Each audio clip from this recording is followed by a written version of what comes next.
Dando continuidade, né, na nossa lição, estaremos entrando aqui na leitura bíblica em classe. Professora, por favor. A leitura fica em Daniel, no capítulo 2, do versículo 24 ao 28, que diz assim: Por isso Daniel foi ter com Arioque, ao qual o rei tinha constituído para matar os sábios da Babilônia. Entrou e disse assim: Não mates os sábios de Babilônia. Introduze-me na presença do rei e darei ao rei a interpretação.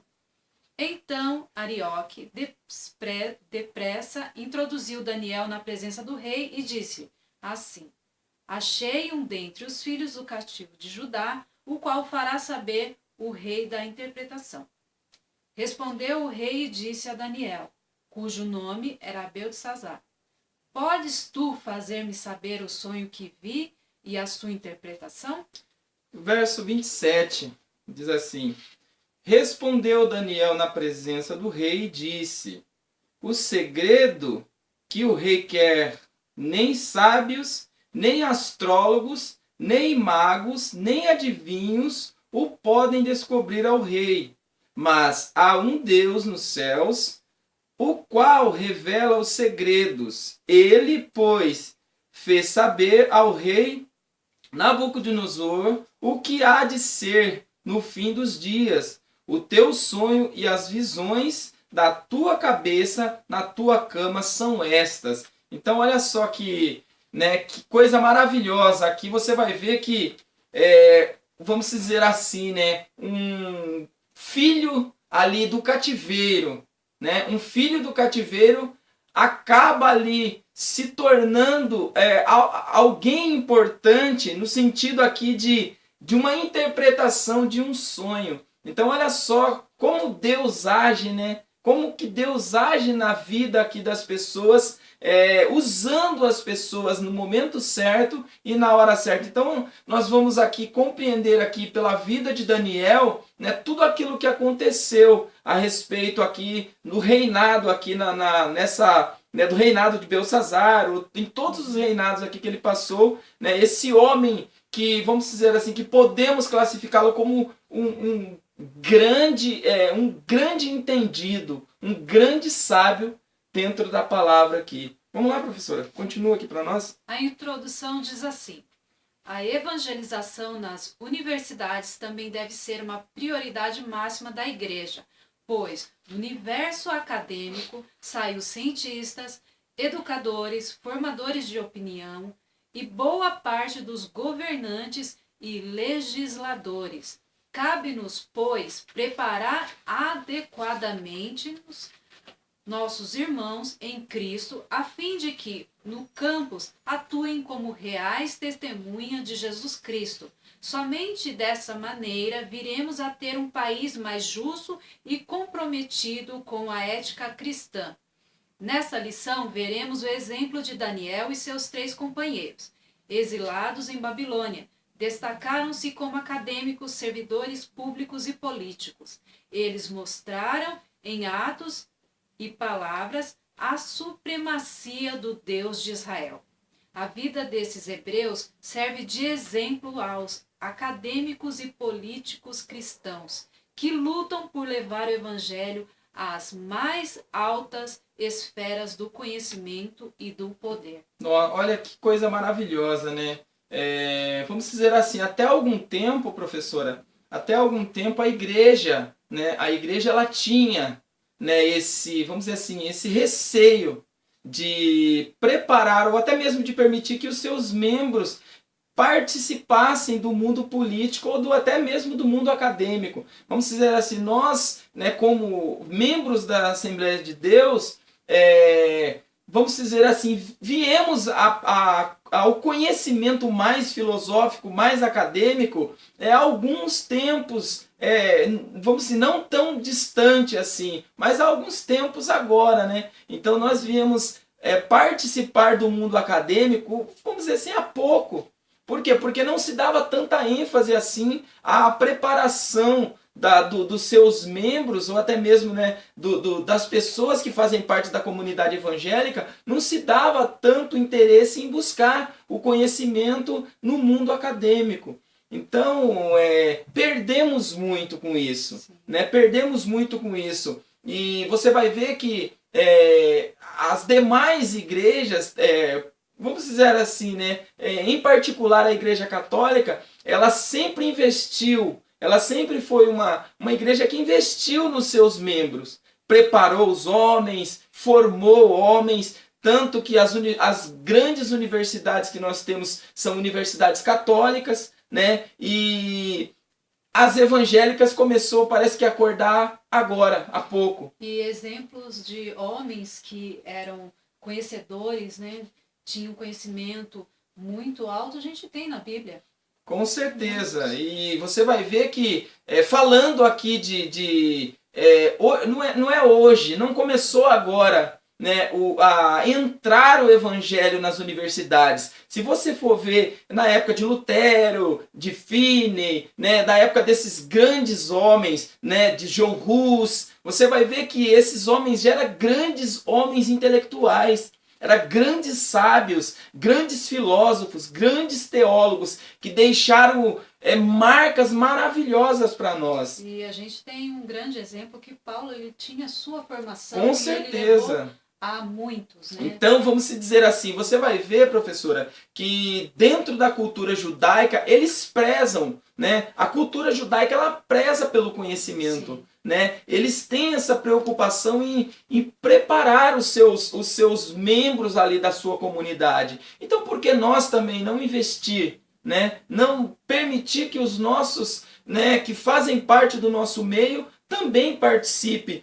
tanto do meio universitário, né, intelectual, como também do meio político. Né? Então, eu acho que a igreja, ela acordou, né? A igreja, ela começou a acordar, embora que, vamos dizer, não tarde, né? Antes tarde do que nunca, mas eu acredito que se as balizas do cristianismo, do protestantismo tivessem já começado e continuado, desse continuação aos estudos, à formação, eu acho que a igreja hoje seria uma igreja mais preparada para enfrentar até mesmo essa onda do ateísmo, né, que está aí, vamos dizer, desviando muitas atenções de crentes aí, né, professor?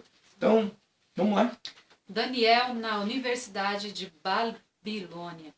Em Babilônia, Daniel e seus 3 companheiros foram reeducados na língua e na cultura dos caldeus. Com certeza, vamos dizer assim, né, quando eles saem, né, que eles foram levados, né, eles foram levados pelo rei ali da Babilônia para ser exilado ali na Babilônia, foram pegos de Israel, de Judá, e levados para a Babilônia. Lá, quando eles chegam lá, eles se deparam com uma cultura estranha, uma cultura diferente da deles. Agora, como conseguir conciliar duas culturas? Por quê? Porque judeus, eles têm a cultura deles. E, né, isso, agora você se deparar com uma cultura de muitos deuses, né, muitas adorações a muitos deuses, comidas que são sacrificadas a deuses, né, fazer coisas aí para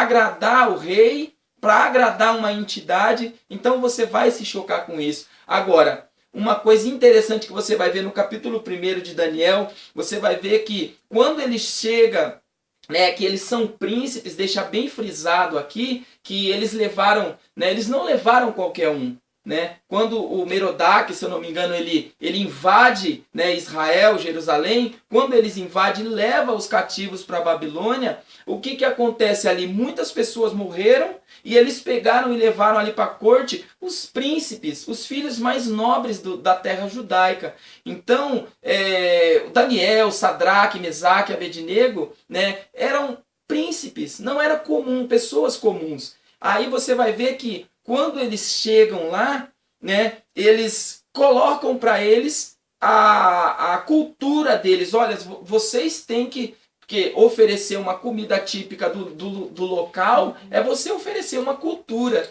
Né? Então, olha só, eles rejeitam essa cultura. Eles falam, não, a gente não pode se contaminar com as comidas ou com a cultura aqui da Babilônia. Por quê? Porque nós temos a nossa própria cultura, né? Então você vai ver que eles colocaram no coração, eles fizeram um propósito com o Deus de Israel a não se contaminar com as comidas, com os deuses ou com o costume daquela terra. Então, e o interessante é que eles foram reeducados. Com certeza. Já tinham uma educação, né, e eles receberam outras. E através esse outro conhecimento, eles viram que aquilo não era o que eles já tinham aprendido, que aquilo estava errado. E eles fizeram uma escolha de não ceder, não adorar outros deuses, não fazer o que eles faziam. Mas para isso eles precisaram conhecer. Com certeza. Vamos dizer assim, né? Você acaba optando para uma cultura ou para sair do costume que você está ali acostumado, né? Quando você não tem uma estrutura, né? Quando você não tem uma estrutura, você vê que Daniel e os outros três ali, eles foram bem educados. Eles foram bem formados na cultura judaica, na cultura ali do país, né, da onde eles eram de origem. Só que você vai ver quando eles chegam lá, eles passam por uma nova cultura, que nem você falou, uma reeducação, só que aquilo não contamina eles, né? Não contamina. Agora, eu pergunto, se eles tivessem, vamos dizer assim, não tivesse uma estrutura, né, uma estrutura de família, uma estrutura de uma geração ali que ensinaram eles a verdadeiramente servir ao Deus de Israel, ou até mesmo um pilar, né, na vida deles que os segurasse a servir ao Deus de Israel. Será que eles não tinham optado pela cultura deles, como muitos fizeram? Com certeza sim. Então, vamos dizer assim, né, hoje, o que está acontecendo hoje? Né? Um cristão cai na universidade, né? Principalmente os que vão estudar filosofia, né, sociologia, né, que vão estudar psicanálise, psicologia, e outras coisas, história, né, história da religião, aí cai dentro de uma, vamos dizer assim, de uma cultura ou de um pensamento filosófico que acaba desviando a atenção do cristão. Por quê? Eu acredito que quando acontece isso é porque eles não foram firmados na rocha que é Jesus. Com certeza não foram preparados, professor. Eles não foram preparados, vamos dizer assim, né, da maneira que é para ser preparado. E também não receberam. Porque não adianta nada você ter conhecimento só, né? Não adianta nada. Você tem que conhecer e também ter na sua vida o Espírito Santo. Porque é ele que faz toda a diferença. Pode ler. O temor do Senhor é o princípio da ciência. Os loucos desprezam a sabedoria e a instrução. Isso daqui, eles tinham certeza desse conhecimento, o temor ao Senhor era um princípio. E por isso eles não cederam. Com certeza. Olha só, deixa eu ler aqui uma matéria aqui que a gente, né, preparou aqui. Fala assim, ó. Evangelho no mundo acadêmico e político. Primeiro, o mundo acadêmico. Ó, para evangelizar o mundo acadêmico, temos que buscar o conhecimento primeiro o conhecimento de Deus, o conhecimento principalmente para a pessoa que é cristão. Para o cristão, quando ele vai, antes dele partir para o lado acadêmico, vamos secular, né, ele tem que ter um bom preparo espiritual, né? Por quê? Porque se ele não tiver um bom preparo espiritual, automaticamente ele vai cair, né, da graça. Quando ele se deparar com professores ateus, que nem eu, né, quando eu estava me formando, eu estava na universidade, passei, né, com vários professores que desacreditavam, que não falavam de Deus da forma que nós conhecemos, mas com desdenho, né, com descaso, né, falavam de Deus de uma forma que, vamos dizer assim, né, que ofendia a nossa fé. Então, se você, um cristão, for partir para o mundo universitário, logicamente, primeiro se prepara, né? Porque até um professor, né, de teologia do nosso ministério mesmo, ele falou a respeito disso, que muitas pessoas hoje têm buscado primeiramente o conhecimento, né, secular para poder fazer a obra de Deus. Agora, você vai ver um advogado, ele se forma em advocacia e depois vai assumir uma responsabilidade eclesiástica. O que esse camarada vai ter para ensinar?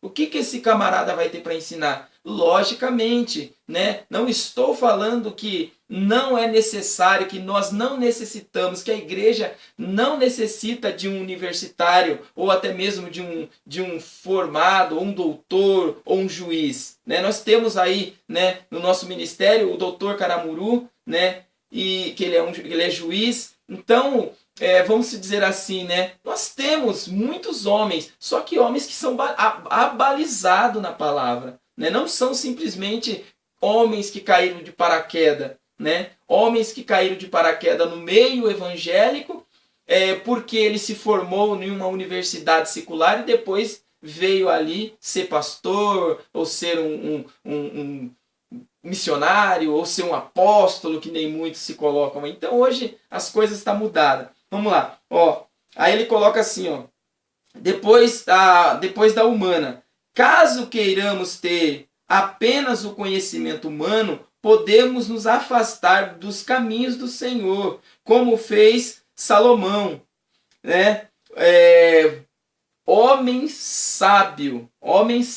Só que Salomão ele foi inteligente no sentido de pedir, né? Vamos dizer assim, não estou torcendo aqui, mas você vai ver que Salomão ele pede, mas mesmo assim ele acaba caindo da graça, mesmo pedindo o conhecimento. Então olha só, agora, e quando você, antes de você pedir o conhecimento de Deus, você vai ter o conhecimento humano primeiro? É muito mais fácil de você cair da graça. Continua, professor. Aí a gente já entra no... Antes deles receberem, né, a reeducação da língua e da cultura, eles antes, né, de se matricular, eles decidiram não se contaminar com toda aquela cultura da Babilônia. Eles decidiram, fizeram uma escolha de não se contaminar. Eles reconheceram ali, conheceram todos os deuses, a cultura, a língua, e aí eles decidiram não se contaminar. Entraram na universidade, mas decidiram não ser igual a eles. Porque eles tinham a firmeza do que eles acreditavam e ali eles tinham a certeza do que eles estavam fazendo. Com certeza. Então, professora, vamos dizer assim, né? Hoje o conselho que se dá a um cristão, né? A um jovem cristão que está indo para a universidade, né? Tanto aquele que nasceu no berço evangélico como não, porque tem muitos que se convertem também estando já na universidade. Ele acaba se convertendo já estando ali, né, estudando numa universidade. Agora, logicamente que você não vai conseguir, né, conciliar. Às vezes você não consegue conciliar. Por quê? Porque o máximo, às vezes, que você tem para aquele que trabalha e estuda, o máximo 1 hora para você estudar a palavra de Deus, sendo que você tem que dar uma atenção maior, né, para a universidade. Mas o conselho que se dá para um jovem que, antes de ele entrar para a universidade, um jovem cristão, é que ele se prepare, né? Busque primeiro o conhecimento, né? Busque primeiro o conhecimento, procura apresentar a Deus aprovado primeiro, que nem, né, o próprio Paulo, né, o apóstolo Paulo, ele fala para Timóteo, procurar apresentar a Deus aprovado. Por quê? Porque quando você se apresenta diante de Deus aprovado, diante do mundo, meu amigo, você vai chegar mais que aprovado. Porque você se deparar com uma coisa dessa, você verdadeiramente vai saber sair, saber entrar e saber sair, né? Então você vai sair dali e o seu testemunho vai ser maravilhoso. Então, por que eles decidiram não se contaminar com essa cultura? A cultura dos caldeus. Porque, infelizmente, eles adoravam muitos deuses, né? A natureza, os animais. Eles tinham uma sociedade ali qual era muito violenta, uma sociedade que fazia muitos escravos, né? Eles tinham uma cultura totalmente diferente, o qual ali o Nabucodonosor, ele colocou uma cultura central, que aí era aqueles jardins suspensos, aquela idolatria que Com tinha certeza. Deus ali já presente na porta do templo, na porta da cidade. Então eles viram ali e decidiram não se contaminar com tudo isso que eles estavam vendo, porque eles tinham a certeza do Deus que eles serviam, mas eles entraram, participaram ali, conheceram tudo que tinha ali, mas não se tornaram igual a todos Com eles. certeza. Você vai ver também, professora, você vai ver também Moisés, né? Moisés também foi a mesma coisa, né? Nós vamos, né, tratar aqui, né, a respeito de Moisés também, né? Moisés, ele foi um exemplo também, né? Por quê? Porque quando ele foi, que ele ali, ele cresceu, ele nasceu ali, né, no Egito. Ele nasceu no Egito. E você vai ver que mesmo nascendo no Egito, mesmo nascendo numa terra que não fazia parte ali do povo judeu, né? Porque muitos pereceram, muitos que entraram, vamos dizer assim, aquele povo que entrou passaram, porque eles ficaram 430 anos, né? Eles ficaram 400, passou várias gerações, gerações e gerações passou no Egito.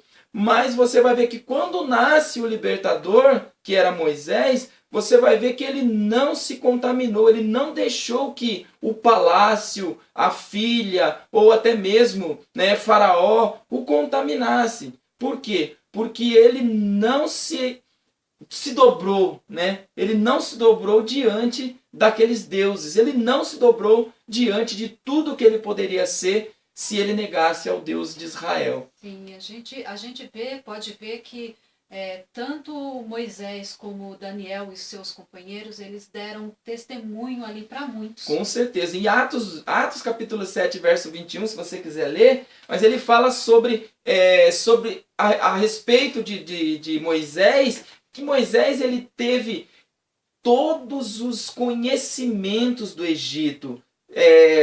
Atos 7, verso 21.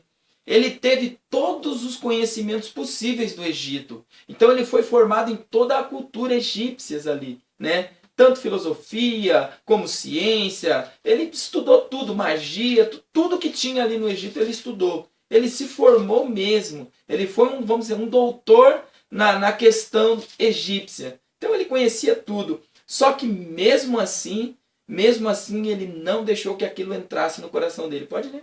7:21. Isso, 7:21. E sendo enjeitado. Isso, lê. E sendo enjeitado, tomou a filha de Faraó e o criou como seu filho.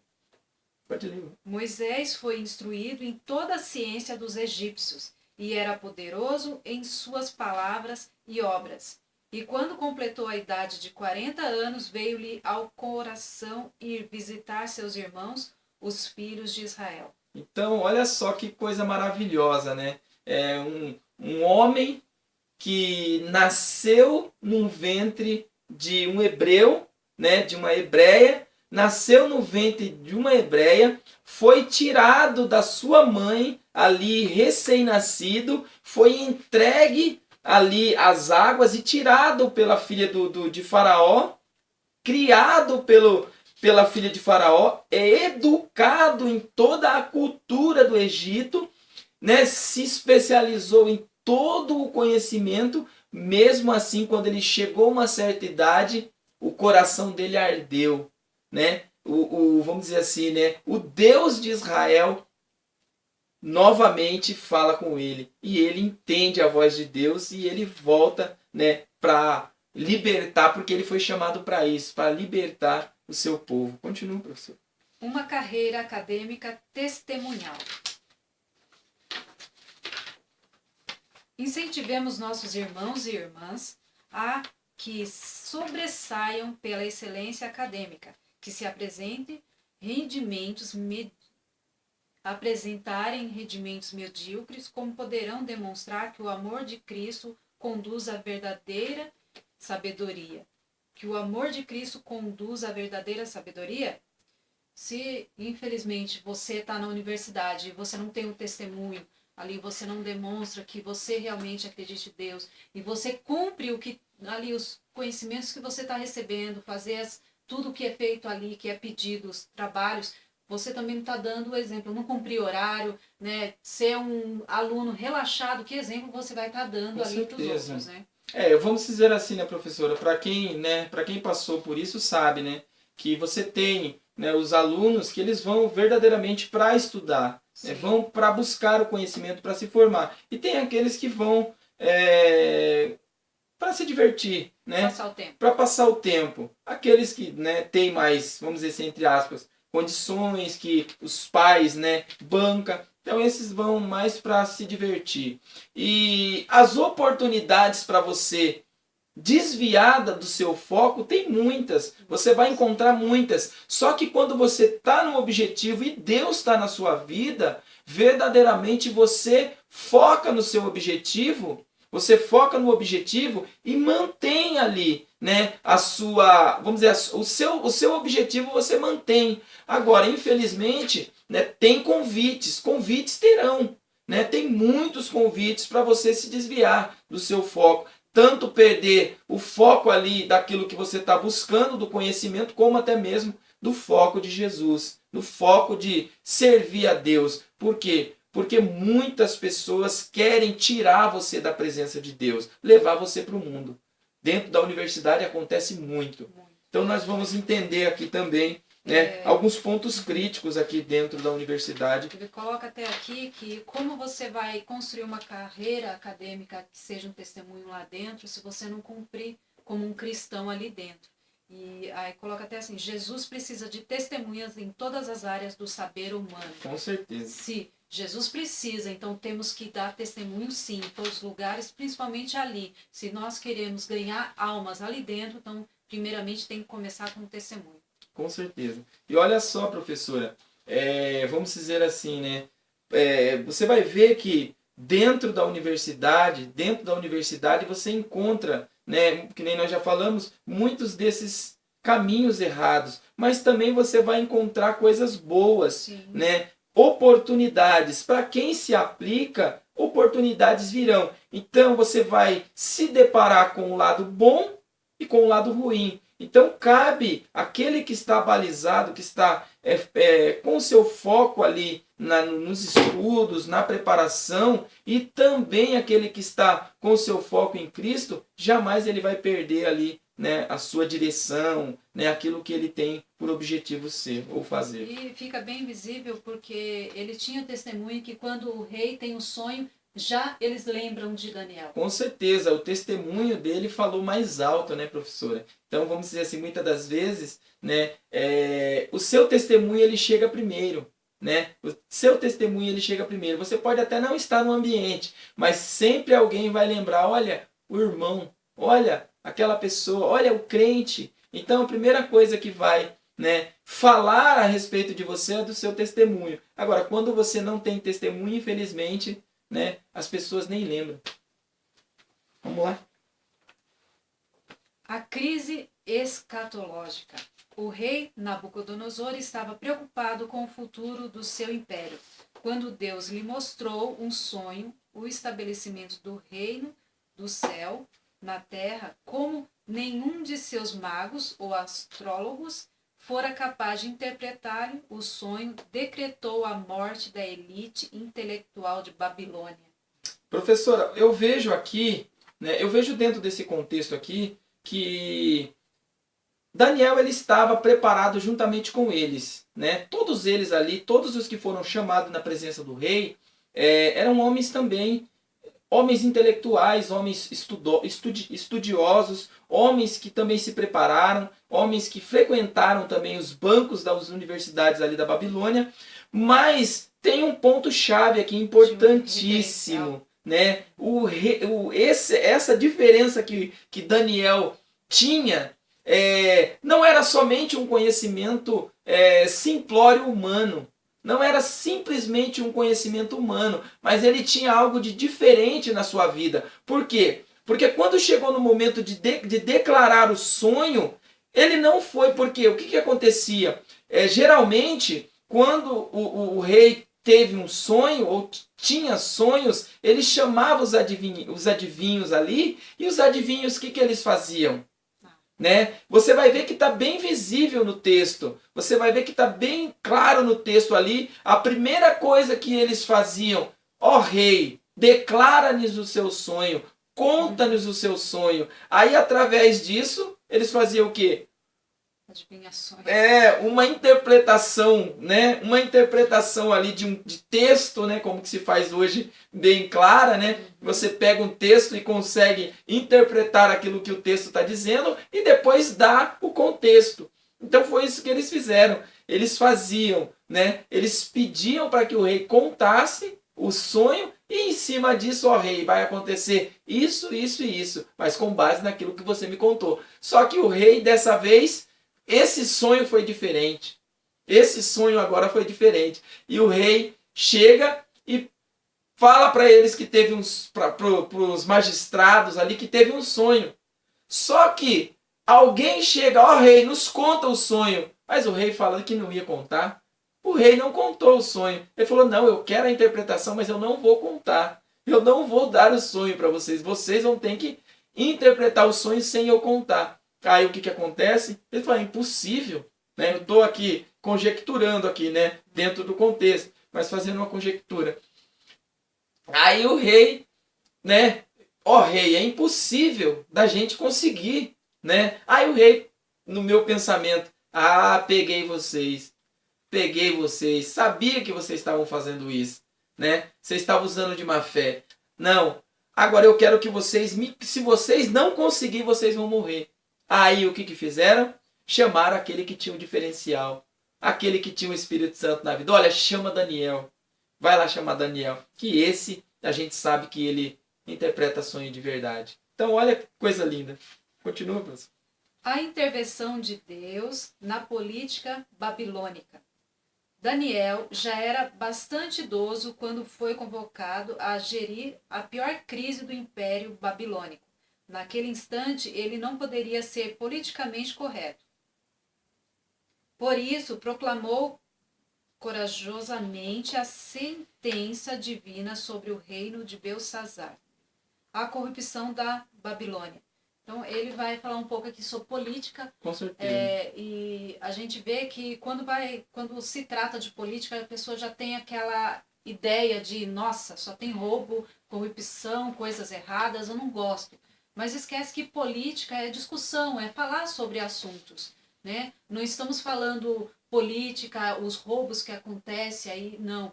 É a discussão entre alguns assuntos que isso é política. Olha só, eu tenho uma frase aqui, né, de um grande pensador, de um grande filósofo, né, Mário Sérgio Cortella, que ele fala a respeito da política. Ele fala assim, ó, por que não devemos nos ausentar nas questões políticas? Né? Ele faz uma colocação até desse livro, Política para não ser idiota. Muito bom esse livro, recomendo. E ele fala a respeito disso. Ele fala assim, ó, como disse Mário Sérgio Cortella, os ausentes nunca têm razão.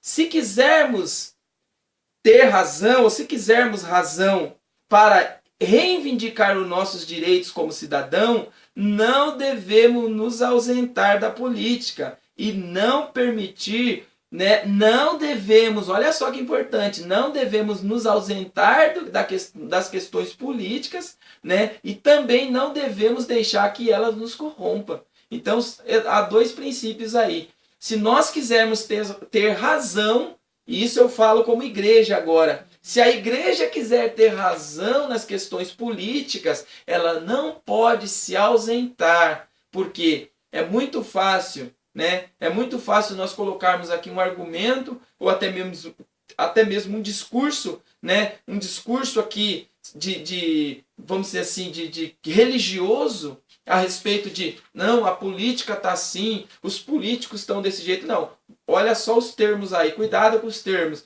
Não a política, mas os políticos, tá? Então não vamos confundir a política com os políticos, né? Então, se nós quisermos termos razões para reivindicar os nossos direitos como igreja, como cidadão, não devemos nos ausentar. Porque eu vejo aí muitos pastores, muitos homens, não, fique longe da política. Fique longe da política, porque senão você vai se corromper. Coisa nenhuma. Daniel aqui nos dá um exemplo muito grande de politicagem. Homem maravilhoso, homem que governou ali juntamente com aqueles satrapas, com aqueles homens ali na Babilônia, homem que foi um grande governador, homem que ajudou ali, né, o rei ali, né, no seu governo. Outro, Moisés, grande governador, homem que governou Israel, homem que implantou leis, né? Outro, José. Olha só que coisa linda! José foi um dos grandes governadores, um dos homens mais inteligentes que você vai ver na questão política. Outro, Salomão, né? Outro homem maravilhoso, entendido, sábio, construiu a cidade, né? Reconstruiu a cidade, construiu agora o templo que o seu pai não pôde. Davi, né? Um grande rei político também, que também não conseguiu construir. Salomão agora vem e reconstrói. Olha só que interessante. Salomão foi tão político que no tempo do seu governo, até o final do seu governo, não se houve mais nem guerra, né? Ele se casou com, claro, isso é pecado, né? Vamos dizer assim. Mas naquela época Deus permitiu por causa da dureza do coração do homem. Mas ele se casou com as princesas, né? Com 700 mulheres, né? Se casou com elas, e o que aconteceu através disso com esses príncipes? A guerra se cessou, né? Então isso é interessante, só que isso você vai ver que depois ele se corrompe. Então você vai ver que um exemplo, né? Não aqui defendendo a questão de Salomão, mas vendo aqui pelo lado, né, da sabedoria, né? Da sabedoria dele, ele conseguiu fazer com que Israel fosse protegido durante esse tempo. E Maquiavel, ele fala, né, um termo até de Maquiavel, que nós devemos usar as armas para que nós possamos vencer a guerra. Então, olha só, as armas que nós usamos para vencer as guerras, elas são santificadas. Então, isso era uma fala de Maquiavel. Continua. A corrupção na Babilônia. Embora Nabucodonosor tenha reconhecido o senhorio divino em 3 ocasiões, seu filho Belsazar, ao substituí-lo, não demorou a levar o império à ruína. Numa noite de orgia e insultos ao Deus de Israel, ele profanou os utensílios sagrados do santo templo na presença de suas mulheres e concubinas. Naquela mesma hora, o Senhor escreveu na parede do palácio a sentença de morte daquele reino. O mesmo aconteceu no Brasil. O mesmo acontece no Brasil. Deus está a requerer de seu povo uma atitude mais evangélica, santa e decisiva. Ele coloca o exemplo aqui que o Brasil está acontecendo tudo isso devido, infelizmente, muitas coisas erradas que está acontecendo no mundo político, esses partidos políticos, o qual está uma corrupção tão intensa, generalizada, né? Que está algo horrível de se ver. E para os outros países, o Brasil está sendo algo que ninguém quer nem ouvir falar, e nem muitos as alianças, né? As alianças, né? As alianças estrangeiras, né? Estão sendo, vamos dizer, estão sendo aí afastada, ou estão sendo até mesmo quebrada por causa disso. A corrupção, ela está generalizada, é como que se fosse a gangrena, né? A gangrena que se instalou ali nos congressos. E parece que está contaminando, né? Tudo. E está contaminando. E olha só que coisa interessante, né? Nós temos aí muitos cristãos, muitos pastores, né? Vários pastores que estão ali dentro ali do congresso, muitos pastores que são, né, homens que estão ali dentro, né, do congresso para nos representar. Só que eu vejo, professora, que muitos deles estão se corrompendo. Por quê? Porque estão deixando que não a política, mas que a politicagem, né, os acordos, né, os interesses falem mais alto. Agora, quando nós fazemos aquilo pensando no próximo, quando nós sentimos as dores do próximo, verdadeiramente nós cuidamos, nós não roubamos, não saqueamos, não desviamos. Por quê? Porque nós sabemos que o ser humano, ele tem suado, né? Ele tem suado para que o dinheiro entre nos cofres públicos. Então, eu vejo aqui vamos dizer assim, um interesse, né, descabido desses políticos que estão desviando esses dinheiros, né, esses vários, né, que está acontecendo aí, que às vezes a gente foge até adjetivos, né? Foge até adjetivos para você usar para você acabar não falando alguma coisa que ofenda, mas que dá uma vontade de você soltar o verbo, dá. Por quê? Porque infelizmente a política hoje, né, os políticos, né, na verdade, os políticos hoje estão fazendo vergonha. Então hoje está o comentarista, ele dá o exemplo de Daniel, porque Daniel, ele não se corrompeu ali dentro, ele deu exemplo, testemunho, ele agiu e demonstrou que é fácil você estar lá dentro, você levar a palavra de Deus a todos ali, não se contaminar com tudo aquilo que está ali. Então o mundo acadêmico é algo que é para todos que estão ali fazendo esse estudo, mas que esses que estão ali, esses cristãos, eles venham dar testemunho e também lá falar e levar a palavra de Deus. Isso não é algo difícil, basta querer fazer. Com certeza, isso faz parte, professor, até mesmo do caráter, né? Até o mesmo o Ética e Vergonha na Cara, né? Um livro do Mário Sérgio Cortella que eu gosto bastante também, ele fala a respeito disso, né? Que a vergonha ela tem que estar estampada, né? Ela tem que estar estampada na cara. Quando você perde a vergonha,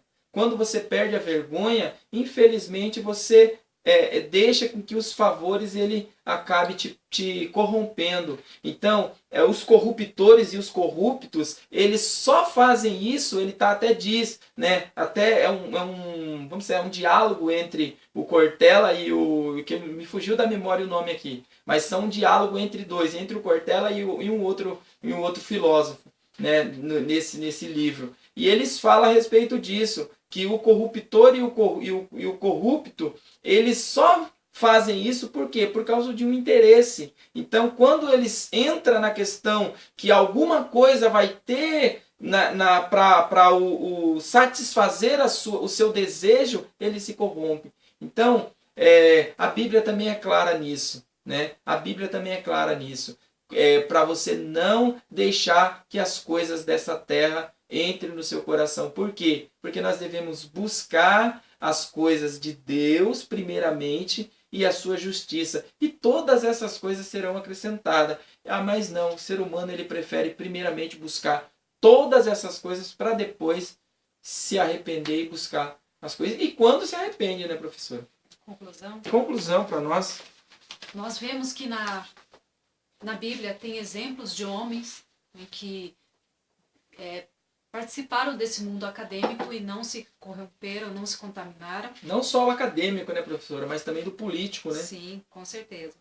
Que os líderes saibam como preparar aqueles que vão frequentar uma universidade.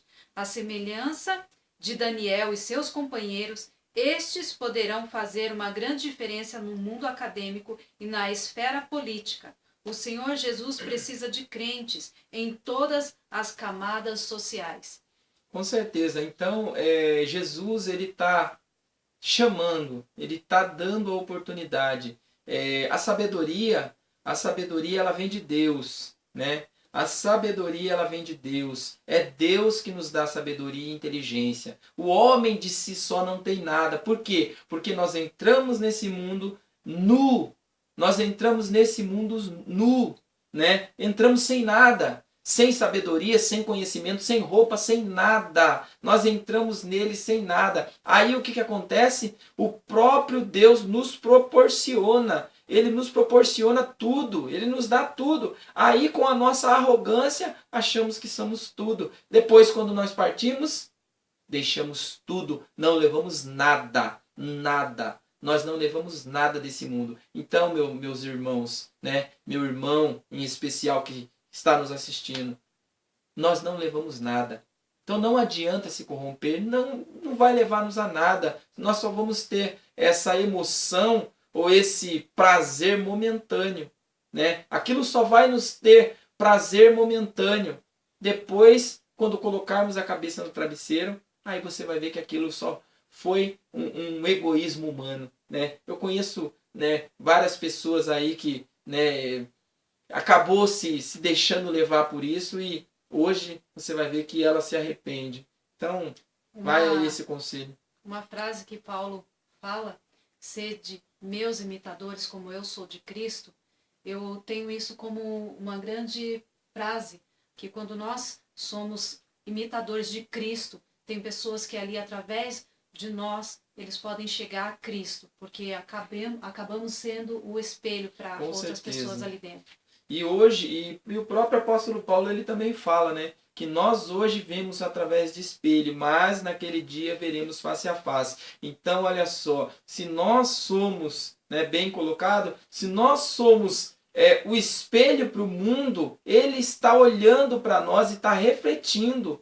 Então, se nós passamos um testemunho ruim, é o que vai refletir. As pessoas não vão ver aquilo que é nosso, aquilo que é bom, eles vão ver aquilo que nós estamos fazendo de ruim. Então o nosso testemunho, ele tem um grande peso. Por quê? Porque nós somos exemplos de Cristo, né? Seguimos o exemplo de Cristo. E Cristo não tem o desejo de que nós damos aí ou fazemos coisas erradas, porque nós somos exemplo de Cristo, né? Então vamos, né, professora, já dar os agradecimentos, por favor, dê os agradecimentos.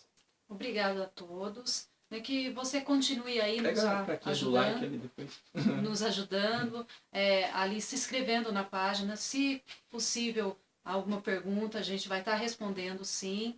E não esqueça de dar um like para nos ajudar e que essa palavra ela venha chegar a muitas pessoas. Isso. E eu também, né? Também já quero, né, agradecer. A gente vamos pegar aqui a plaquinha do like aqui para vocês nos ajudar aí, ó. Dê o like lá, tá? Por favor, ó, pra cima, tá? Não é pra baixo não. Então dê o like lá, se inscreve lá no canal, né? Segura aí, professora, por favor.